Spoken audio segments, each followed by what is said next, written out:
As we gear up for election night in central Georgia, election offices all across the state already have their work cut out for them.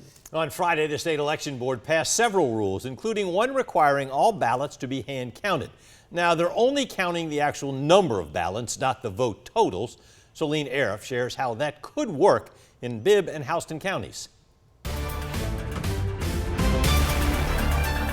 Ballots keep folks busy here at the Houston County Board of Elections. Election Assistant Andy Holland says now they might be even busier. We've already done half of our poll worker training last week before the rule change on Friday.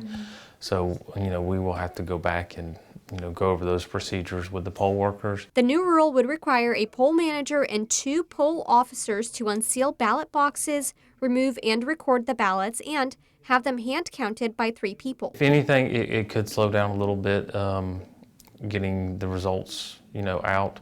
I don't see it being a huge delay. The hand counting is to make sure their totals match the total from the scanner. Holland says it's unnecessary because they've never had any problems with their scanners. With it having to be 3 people all coming up to the same total, some concerns with it being, they've just worked a 12-plus hour day. Over at the Macon-Bibb County Board of Elections, Election Supervisor Thomas Gillen says he also thinks the hand counts are unnecessary. We make sure that they're properly stored and secured once they do come back in.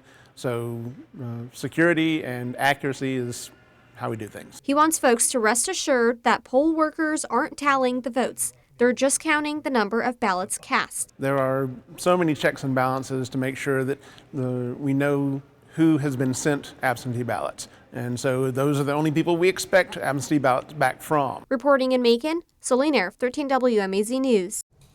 Nearly 71,000 people voted in Macon-Bibb in 2020. Gillen says he couldn't say how many people actually voted in person. But Holland says they expect about 30 to 35,000 in-person voters this year. The last day to register to vote is October 7th. Early in-person voting begins October 15th, and the general election is Tuesday, November 5th.